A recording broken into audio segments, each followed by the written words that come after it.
अब चलिए हम गुरुत्वीय विभव और दूरी के बीच में संबंध बनाते हुए एक ग्राफ प्लॉट करते हैं।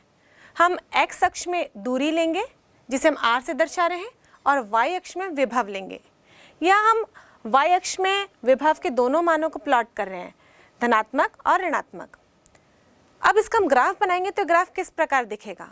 हम जानते हैं कि विभव ये ऋणात्मक राशि होती है और अनंत में जाने से इसका मान 0 हो जाता है। तो जब एक ग्राफ बनाएंगे तो कुछ इस प्रकार बनेगा।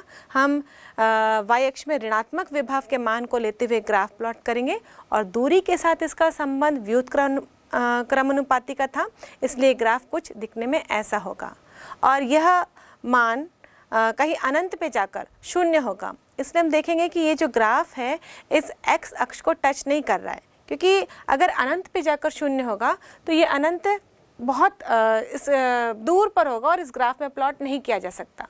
तो इस प्रकार हम विभव और दूरी के बीच में ग्राफ भी प्लॉट कर सकते हैं। अभी हमने जो विभव के बारे में चर्चा करी, इस कॉन्सेप्ट को समझने का प्रयास किया। इस कॉन्सेप्ट को और अच्छे से समझने के लिए चलो इस पर हम आधारित एक न्यूमेरिकल क्वेश्चन बनाते हैं। अनंत के सापेक्ष पृथ्वी तल पर गुरुत्वीय विभव की गणना कीजिए। बच्चों, इस प्रश्न में हमें गुरुत्वीय विभव की गणना करना है और सूत्र अनुसार विभव बराबर होता है -gm/r। बच्चों, इस प्रश्न में कहीं पर भी पृथ्वी का द्रव्यमान और त्रिज्या नहीं दी गई है और मैंने आपको पहले भी बताया है कि इस मान को हमेशा हमें याद रखना है ताकि हम आंकिक प्रश्न को सॉल्व कर सकें।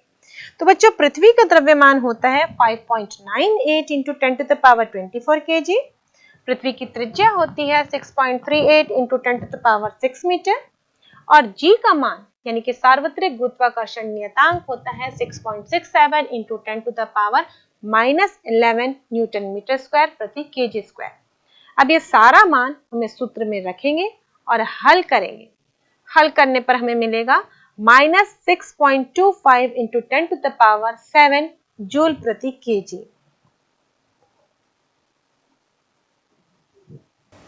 इस न्यूमेरिकल क्वेश्चन के साथ बच्चों अब हम गुरुत्वीय विभव और गुरुत्वीय क्षेत्र की तीव्रता में संबंध स्थापित करते हैं।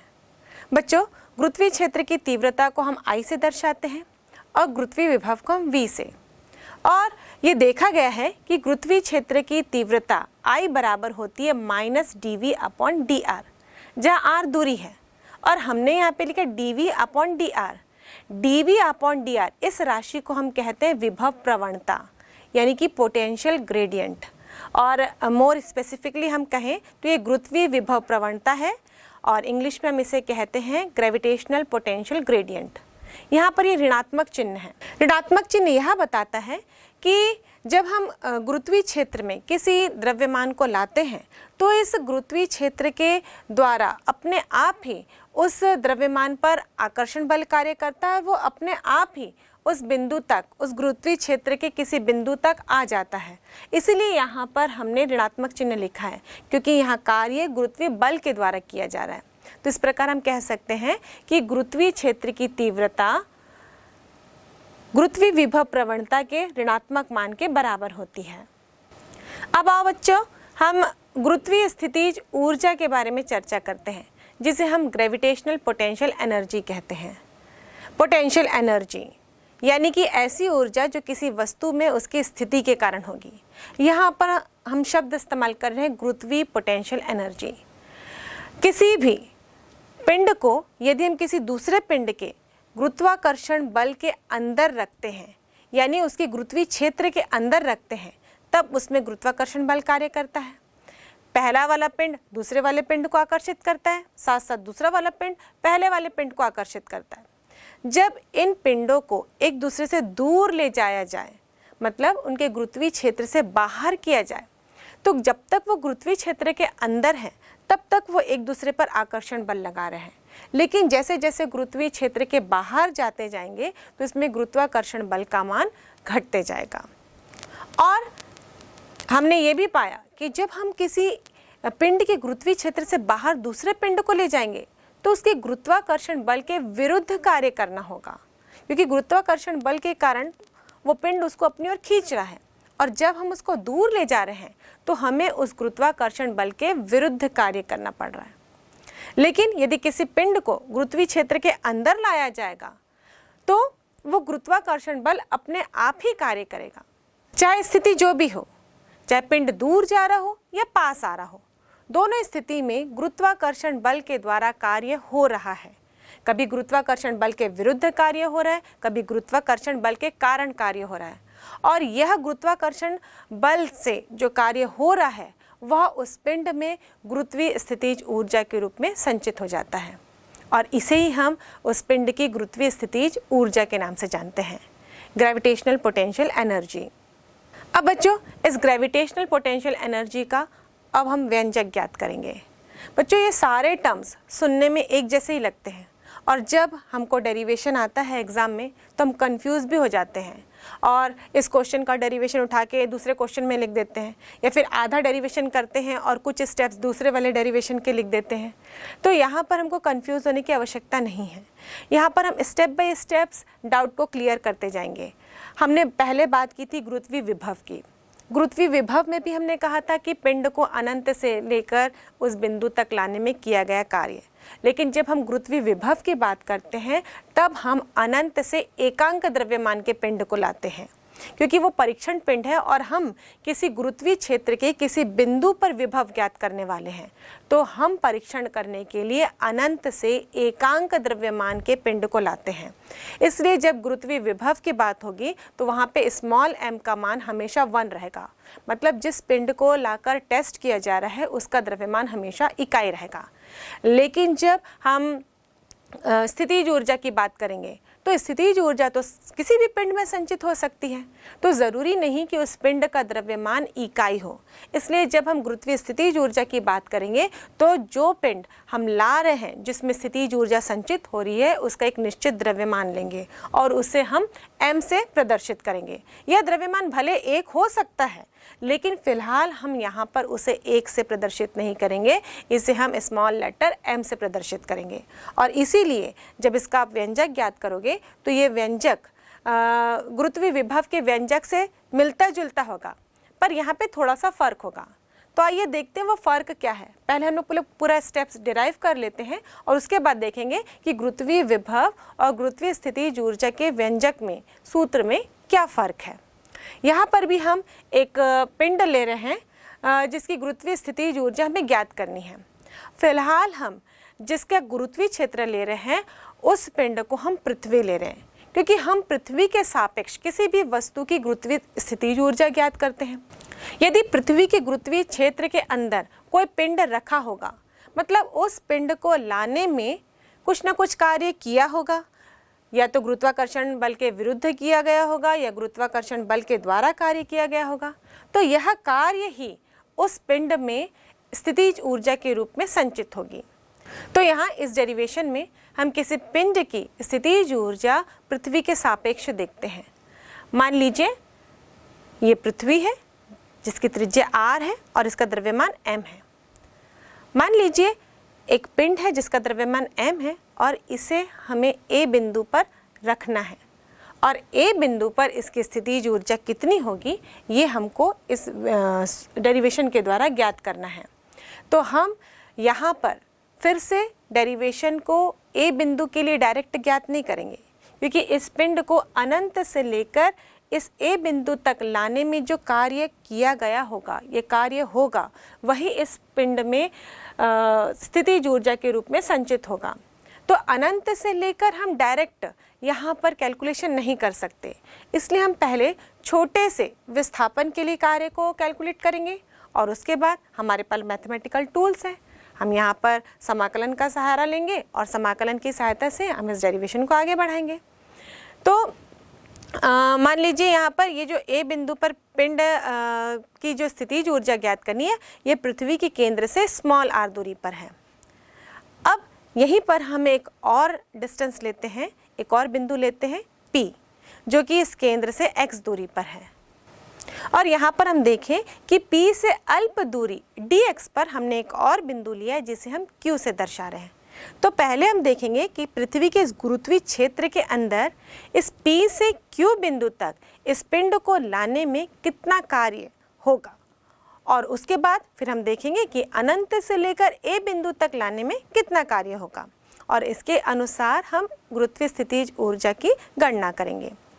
तो जो m द्रव्यमान का पिंड इस P बिंदु पर रखा गया है, इस पर इस पृथ्वी के द्वारा गुरुत्वाकर्षण बल कार्य करेगा और न्यूटन के सार्वत्रिक गुरुत्वाकर्षण नियम के अनुसार ये बल होगा F बराबर Gmm अपॉन x स्क्वायर, क्योंकि इनके बीच की दूरी x है। अब P से लेकर Q बिंदु तक इस पिंड को लाने में कितना कार्य करना पड़ेगा, तो कार्य का सूत्र देखते हैं। कार्य बराबर होता है बल इंटू विस्थापन। यहाँ विस्थापन हमने अल्प लिया है, dx लिया है, तो कार्य भी हम अल्प लेंगे, तो ये हो जाएगा dw बराबर f into dx।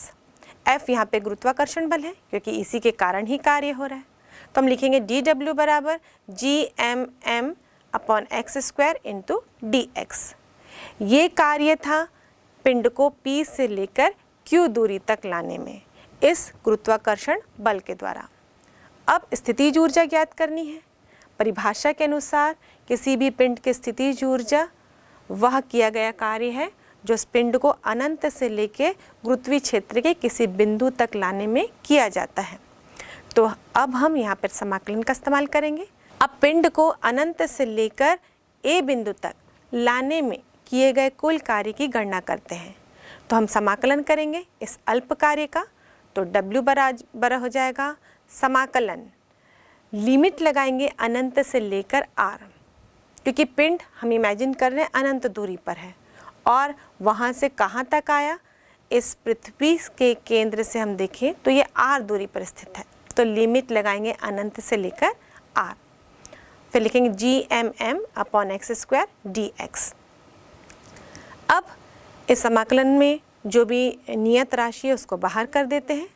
g gravitational constant है, m पृथ्वी का द्रव्यमान है, वो भी नियत रहेगा, और स्मॉल m यानी कि किसी पिंड का द्रव्यमान वो भी नियत रहेगा, उसको हम बाहर कर देते हैं।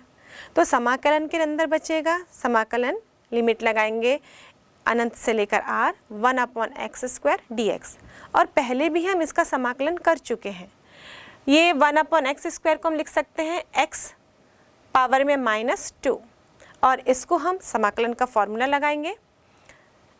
समाकलन x पावर n dx बराबर होता है x power n+1 upon n+1। तो n के स्थान पर हमको -2 लिखना है, तो ये हो जाएगा x पावर -2 + 1 अपॉन -2 + 1, और लिख सकते हैं x पावर -1 अपॉन -1, और माइनस हम जैसे कि डिनोमिनेटर में नहीं लिखते हैं तो माइनस ऊपर ले जाएंगे, और पावर में -1 को हटाने के लिए हम इसका व्युत्क्रम ले लेंगे, तो ये जगह -1 अपॉन x। बच्चों यहाँ पर मैंने ये सारे स्टेप्स आपको पहले भी बताए थे, अभी दोबारा मैंने एक बार और बताया ताकि हम जब इसको डिराइव कर रहे हैं स्थितिज ऊर्जा के लिए तो कोई कन्फ्यूजन ना हो। लेकिन जब ऐसे ही बार बार डेरिवेशन में रिपीटेशन होता है तो आप डायरेक्ट भी लिख सकते हैं। यहाँ पे 1 अपॉन एक्स स्क्वायर का समाकलन आप डायरेक्ट -1 अपॉन एक्स लिख सकते हैं। यहाँ पर सिर्फ स्टेप्स को क्लियर करने के लिए डेरिवेशन को मैंने आपको दोबारा बताया था। अब यहाँ पर हम मान रख देते हैं, तो W बराबर हो जाएगा GMM ब्रैकेट के अंदर -1 अपॉन एक्स। अब इसकी लिमिट लगी है इन्फिनिटी से लेकर R। अब लिमिट हटाने के लिए हम क्या करते हैं, upper limit minus lower limit. तो यहाँ पर हम सबसे पहले इस माइनस साइन को बाहर कर देते हैं ताकि माइनस प्लस का कोई मिस्टेक ना हो। तो W बराबर होगा -GMM। अब अपर लिमिट लिखेंगे जो कि R है, तो एक्स के स्थान पर हम पहले R लिखेंगे, फिर x के स्थान पर हम अनंत लिखेंगे, तो ये हो जाएगा -GMM 1 upon R -1 upon infinity. अब 1 अपॉन इन्फिनिटी ये 0 होता है, तो हमारे पास किया गया कार्य का फॉर्मूला होगा W बराबर -GMM अपॉन R। और ये जो कार्य है इस गुरुत्वाकर्षण बल के द्वारा किया गया कार्य, यही इस पिंड में गुरुत्वीय स्थितिज ऊर्जा के रूप में संचित हो जाता है। और इसीलिए अब हम W के स्थान पर U लिखेंगे जो कि गुरुत्वीय स्थितिज ऊर्जा को दर्शाता है। तो गुरुत्वीय स्थितिज ऊर्जा का फॉर्मूला होगा U = -GMM अपॉन R। अब गुरुत्वीय विभव के फॉर्मूले से इसे कंपेयर करते हैं हम। गुरुत्वीय विभव बराबर था V equal to minus G M upon R. तो इन दोनों में क्या फ़र्क है?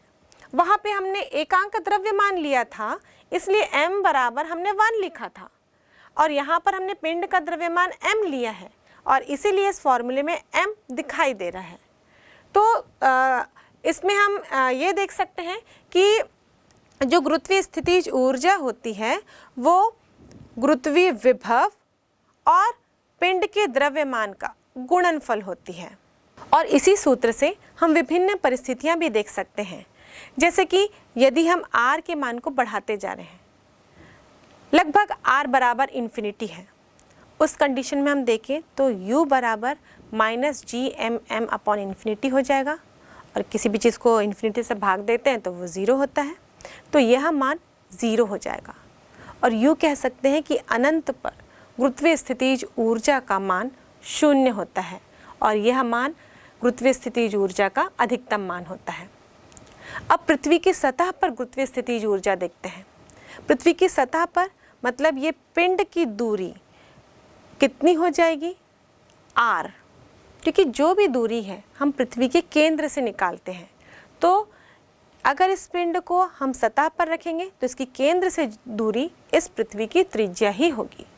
तो ये सूत्र हो जाएगा u बराबर minus G M M upon capital R। और यदि इस पिंड को हम पृथ्वी की सतह से h ऊंचाई पर रखते हैं और वहाँ इसकी गुरुत्वीय स्थितिज ऊर्जा कैलकुलेट करें तो इसका सूत्र होगा u बराबर minus G M M upon, अब ये दूरी देखनी है केंद्र से, तो ये हो जाएगी पृथ्वी की त्रिज्या प्लस इसकी सतह से दूरी यानी कि h, तो हम लिखेंगे r प्लस h।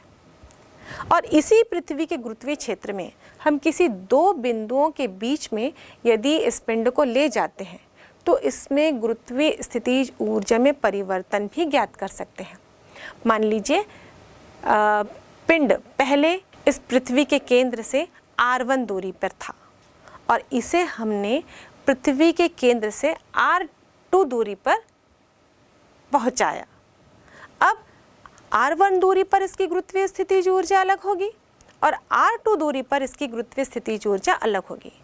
अब इस प्रोसेस में मतलब पिंड को उसी क्षेत्र के अंदर ही एक बिंदु से दूसरे बिंदु तक ले जाने में गुरुत्वीय स्थितिज ऊर्जा में क्या परिवर्तन हुआ, तो हम पहले दोनों बिंदुओं की गुरुत्वीय स्थितिज ऊर्जा ज्ञात करते हैं। r1 की गुरुत्वीय स्थितिज ऊर्जा होगी minus G M M upon r1, जबकि r2 दूरी की गुरुत्वीय स्थितिज ऊर्जा होगी minus G M M upon r2। अब परिवर्तन निकालना है, तो परिवर्तन कैसे निकाला जाता है? Final minus initial position. तो फाइनली r2 पे था और शुरुआत में r1 में था, तो फाइनल माइनस इनिशियल करेंगे तो हम लिखेंगे minus G M M upon r2 minus minus G M M upon r1।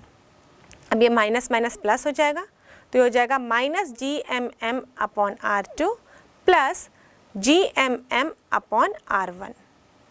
और यहाँ से जी एम एम यदि कॉमन लूँ तो ये हो जाएगा डेल्टा U, यानी कि गुरुत्वीय स्थितिज ऊर्जा में परिवर्तन बराबर minus G M M bracket के अंदर 1 अपॉन r1, क्योंकि ये 1 अपॉन r1 पॉजिटिव था इसलिए इसको हम पहले लिखेंगे, माइनस 1 अपॉन r2। तो इस प्रकार इस सूत्र की सहायता से हम किसी भी दो बिंदुओं के बीच में गुरुत्वीय स्थितिज ऊर्जा में परिवर्तन ज्ञात कर सकते हैं। अब बच्चों, गुरुत्वीय स्थितिज ऊर्जा का सूत्र ज्ञात करने के बाद इसमें हमने परिवर्तन भी देखा, इसका सूत्र भी हमने ज्ञात किया। अब आप सोच रहे होंगे कि जब हम पोटेंशियल एनर्जी की बात करते थे, पोटेंशियल एनर्जी की चर्चा करते थे, उस समय हम कुछ अलग ही फॉर्मूला लिखते थे। यदि पृथ्वी की सतह से h ऊंचाई पर कोई वस्तु स्थित है तो उस समय हम उस वस्तु में संचित स्थितिज ऊर्जा का सूत्र लिखते हैं mgh, जहाँ m वस्तु का द्रव्यमान होता है, g गुरुत्वीय त्वरण होता है और h पृथ्वी की सतह से ऊंचाई। फिर यहाँ पर भी हम वही बात कर रहे हैं कि पृथ्वी की सतह से h दूरी पर यदि हम किसी वस्तु को रखे हैं तो उसकी गुरुत्वीय स्थितिज ऊर्जा क्या होगी, तो यहाँ हमको इस गुरुत्वीय स्थितिज ऊर्जा का अलग ही रूप देखने को मिल रहा है। तो हम शायद कंफ्यूज हो रहे होंगे कि हमने जो पहले फॉर्मूला पढ़ा था ये कोई अलग स्थितिज ऊर्जा है, अभी इस ग्रेविटेशनल चैप्टर में पढ़ रहे हैं ये कोई अलग स्थितिज ऊर्जा है। तो नहीं बच्चों, ये दोनों स्थितिज ऊर्जा एक ही है। ये पृथ्वी के गुरुत्वाकर्षण बल के कारण ही उस वस्तु में संचित ऊर्जा है और इसे ही हम गुरुत्वीय स्थितिज ऊर्जा के नाम से जानते हैं। लेकिन जो पहले हमने सूत्र देखा था वो इस सूत्र से अलग था। एक्चुअली बच्चों, होता यह है कि जब हम अलग अलग परिस्थितियों में किसी भी कॉन्सेप्ट का अध्ययन करते हैं तो हो सकता है कि फॉर्मूले का रूप चेंज हो जाए, पर जो बेसिक कॉन्सेप्ट रहता है वो कभी भी चेंज नहीं होता। तो देखते हैं कि इस फॉर्मूले से हम पहले वाले फॉर्मूले को कैसे डिराइव कर सकते हैं। अब मान लीजिए कि कोई वस्तु पृथ्वी की सतह पर रखी गई है, यानी कि केंद्र से उसकी दूरी r होगी। अब इसको उठाकर हम ऊपर ले जा रहे हैं।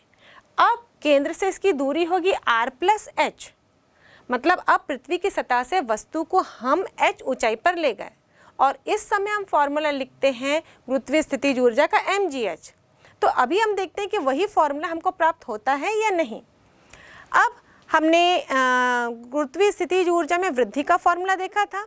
ये होता है डेल्टा U बराबर GMM ब्रैकेट के अंदर 1/r1 माइनस 1/r2, जहाँ r1 पहली स्थिति है और r2 इसकी फाइनल पोजीशन है, कितनी ऊंचाई पर ले गए वो स्थिति है। तो यहाँ पर मान रखते हैं हम लोग, तो ये हो जाएगा GMM 1/r, ये पहली स्थिति है, माइनस 1/r + h, ये फाइनल पोजीशन थी, यानी कि पृथ्वी की सतह से h ऊंचाई पर अब वस्तु रख दी गई है। अब इसको सिंप्लीफाई करते हैं तो ये हो जाएगा GMM, एलसीएम लेंगे r + h, ऊपर होगा r + h माइनस r और r कैंसिल हो जाएगा, ऊपर बचेगा केवल h। तो स्थितिज ऊर्जा में वृद्धि डेल्टा U बराबर हो जाएगा GMM ब्रैकेट के अंदर h अपॉन r ब्रैकेट के अंदर r + h। अब यदि इस ब्रैकेट से जिसमें r + h है उसमें से r कॉमन निकालो तो पहले से टर्म में तो r है तो 1 बचेगा, दूसरे टर्म में r नहीं है केवल h है, तो हम लिखेंगे h/r और यहाँ r और r मिलके r² हो जाएंगे। तो इस फॉर्मूले को सरल करके हम लिख सकते हैं GMM h/r² ब्रैकेट के अंदर 1 + h/r।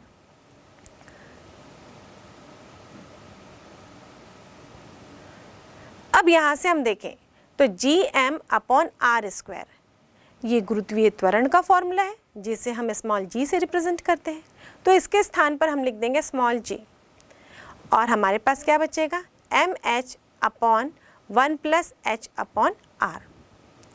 अब ये गुरुत्वीय स्थितिज ऊर्जा में वृद्धि को दर्शाता है जब किसी वस्तु को हम पृथ्वी की सतह से h ऊंचाई पर ले जा रहे हैं। अब हम पृथ्वी की सतह से किसी वस्तु को h ऊंचाई पर ले जा रहे हैं तो यह ऊंचाई पृथ्वी की त्रिज्या से बहुत ही कम होगी, क्योंकि पृथ्वी बहुत बड़ा है और हम उस वस्तु को किसी ऊंचाई पर ले जा रहे हैं। तो यहाँ पर हम देखें कि h का मान r के मान से बहुत कम होगा।